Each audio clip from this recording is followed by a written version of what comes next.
तू बन सके जो पार्थ तो कृष्ण होंगे तेरे सारथी। तू बन सके जो पार्थ तो कृष्ण होंगे तेरे सारथी। चल पथिक बढ़ा कदम विपत्तियां पुकारती। चल पथिक बढ़ा कदम विपत्तियां पुकारती।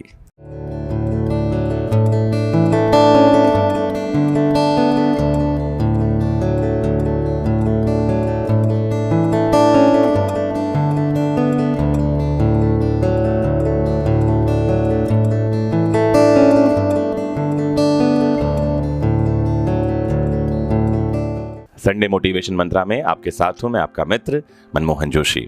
आइए शुरू करते हैं आज का मोटिवेशन मंत्रा। तो मित्रों, दो तरह की बातें आपको समझने की जरूरत है। पहला ये कि विपत्तियां राह का भाग हैं। जब कभी आप किसी सफलता के पथ पर आगे बढ़ते हैं तो विपत्तियों से सामना होगा ही होगा। विवेकानंद ने कहा है कि अगर आप अपने दैनिक जीवन में, रोजमर्रा के जीवन में अगर विपत्तियों से आपका सामना नहीं होता तो यकीन माने आप गलत राह पर हैं। मैं कई बार ये कहता हूं कि सफलता की राह में विपत्तियां नहीं होती। अगर विपत्तियां राह में आती हैं तो आप सफलता की राह पर हैं, ये मानकर चलें। एक छोटी सी कहानी मुझे याद आती है जहां पर मैं एक गुरु और शिष्य के बीच में एक संवाद हो रहा है। शिष्य आलसी है। आलसी का मतलब ये कि वो स्वाध्याय में उसका मन नहीं लगता, स्टडी में उसका मन नहीं लगता। कई बार ये आलस के कारण नहीं होता, और भी इसके फैक्टर होते हैं। फोकस का ना होना, पढ़ाई में मन का ना लगना, और इन सब के पीछे एक ही चीज आती है, ध्यान से समझिएगा, और वो चीज है हमारे लक्ष्य का स्पष्ट ना होना। तो सबसे पहले लक्ष्य का स्पष्ट होना बहुत आवश्यक है।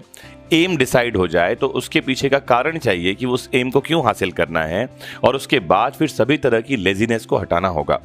कहा गया है कि सुखार्थी न कुतो विद्या विद्यार्थी न कुतः सुखम। सुख चाहने वाले को विद्या कहाँ मिलती है और विद्या चाहने वाले को सुख कहाँ मिलता है।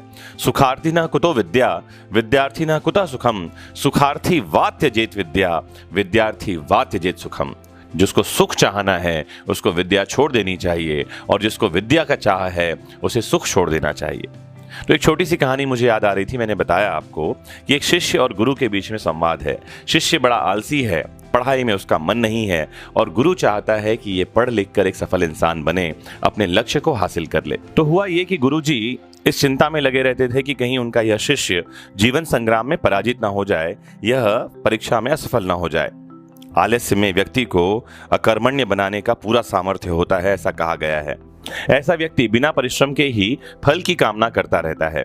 वह शीघ्र निर्णय नहीं ले पाता, और यदि लेता भी है तो उसमें कार्य नहीं करता, उसका क्रियान्वयन नहीं करता। यहां तक कि अपने पर्यावरण के प्रति भी जागरूक नहीं रहता, और न ही भाग्य द्वारा उसे दिए गए अवसरों का लाभ उठा पाता है। उन्होंने मन ही मन अपने शिष्य के कल्याण के लिए एक योजना बनाई। एक दिन एक पत्थर का टुकड़ा उसके हाथ में देते हुए गुरुजी ने कहा कि यह एक जादुई पत्थर है। 2 दिन के लिए मैं तुम्हें ये देकर दूसरे गांव जा रहा हूं। जिस भी किसी लोहे की वस्तु को तुम इसे स्पर्श करोगे वह सोने का हो जाएगा। पर याद रखना, दूसरे दिन सूर्यास्त के पहले मैं इससे तुमसे वापस ले लूंगा। शिष्य इस अवसर को पाकर बड़ा खुश हुआ, लेकिन आलसी होने के कारण उसने अपना पहला दिन यह सोचते सोचते बिता दिया कि जब उसके पास बहुत सारा सोना होगा तो वो कितना सुखी होगा, प्रसन्न होगा, समृद्ध होगा, संतुष्ट होगा, कितने नौकर चाकर उसके पास होंगे, और उसके पास कितना ज्यादा लग्जरी और सुविधाएं होंगी। दूसरे दिन जब वह सुबह उठा तो उसे अच्छी तरह से याद था कि आज सोना पाने का दूसरा और अंतिम दिन है। उसने मन में पक्का विचार कर लिया कि आज वह गुरुजी को उस पत्थर को लौटाएगा, और लौटाने के पहले जरूर उस पत्थर का लाभ उठाएगा। उसने निश्चय किया कि वो बाजार से लोहे के बड़े बड़े सामान खरीद कर लाएगा और उन्हें सोने में बदल देगा। दिन बीतता गया, पर वह इसी सोच में बैठा रहा कि अभी तो बहुत समय है, और वह यह भी सोचता रहा कि जितना बड़ा लोहा होगा सोना उतना बड़ा ही बनेगा।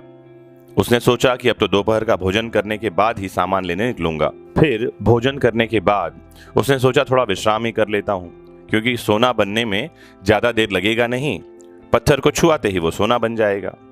और उसने बजाय उठकर मेहनत करने के थोड़ी देर आराम करना ठीक समझा। आलसी आदमी था, उसका शरीर नींद की गहराइयों में खो गया। जब उठा तो सूर्यास्त होने को ही था। अब वह जल्दी जल्दी बाजार की तरफ भागने लगा, पर रास्ते में उसे गुरुजी मिल गए। उनको देखते ही वह उनके चरणों में गिरा। उस पत्थर को एक दिन और अपने पास रखने के लिए याचना करने लगा। लेकिन गुरुजी नहीं माने और उस शिष्य का धनी होने का सपना चूर चूर हो गया। इस घटना की वजह से शिष्य को एक बहुत बड़ी सीख मिली और उसने आलस्य को छोड़ने का निर्णय किया। दोस्तों, ये कहानी किसी और की नहीं है, ये कहानी आपके और मेरे जीवन की है, ये कहानी हमारे जीवन की है। हमारा दिन जो है, एक एक दिन, एक एक सेकंड बहुत कीमती है और हमारा कर्म वह पत्थर है जो किसी भी चीज को सोने में बदल देगा। आपकी मेहनत किसी भी कार्य को स्वर्ण में बदल सकती है, मतलब आप उसमें सफल हो सकते हैं। लोहे को सोने में बदलने का मतलब केवल इतना है कि मिट्टी को आकार देकर ईंट बना लेना या स्वर को आकार देकर गाने में बदल देना। हम सबके जीवन में ऐसी घटना घटती है। अगर आप स्कूल लाइफ में हो, आपने पढ़ाई की हो, तो होता क्या है पता है? क्लास 10th में जब आपके परसेंटेज जितने भी आए, आप 70% वाले हो या 50% वाले, बच्चा मन में एक बात को धारण करता है कि इस बार गर्मी की छुट्टी से पढ़ाई शुरू कर दूंगा और हाफ ईयरली एग्जाम होते तक सिलेबस एक बार पूरा कंप्लीट हो जाएगा और हाफ ईयरली के बाद जब मैं मेन एग्जाम हमारा आएगा, बोर्ड एग्जाम या जो भी एग्जाम है, ईयरली एग्जाम, तब तक तो इस सिलेबस को 2 बार पढ़ लूंगा और इस बार परसेंटेज शानदार आएंगे। होता क्या है? गर्मी की छुट्टियां सोते हुए खेलते हुए बीत जाती हैं। बारिश का मजा लेते बीत जाता है। ठंड सोने में बीत जाता है और अचानक से ईयरली एग्जाम सामने खड़ा होता है और इस साल बच्चा फिर वही सोच रहा होता है, इस बार ठीक से मेहनत करूंगा, पहले दिन से मेहनत करूंगा और अच्छे परसेंटेज लेकर आऊंगा। ये आलस्य ही है जो इस बार या उस बार की बात करती है। या जैसे हम कभी सुबह उठते हैं तो सुबह उठने के बाद दिमाग में क्या आता है कि आज सोते हैं, कल से उठेंगे। ये कल पर छोड़ना, यही ये बालक कर रहा था जिसने आज में सोने में नहीं बदला लोहे को। तो ऐसे आलस्य को छोड़ना होगा और जीवन के कीमती समय को पहचानना होगा। एक एक सेकंड महत्वपूर्ण है। जागिए और मेहनत करने में लग जाइए। कबीर ने कहा भी है कि काल करे सो आज कर, आज करे सो अब, पल में परिलय होएगी बहुरी करेगा कब। और हमने उसे कैसे ढाल लिया कि आज करे सो काल कर, काल करे सो परसों, इतनी जल्दी क्या है, जीना है कई बरसों। इस आदत को छोड़िए, सफलता की राह पर आगे बढ़िए। देखते रहिए अपना फेवरेट चैनल वैदिक शिक्षा, मोटिवेट होते रहिए, सफल होते रहिए। नमस्कार।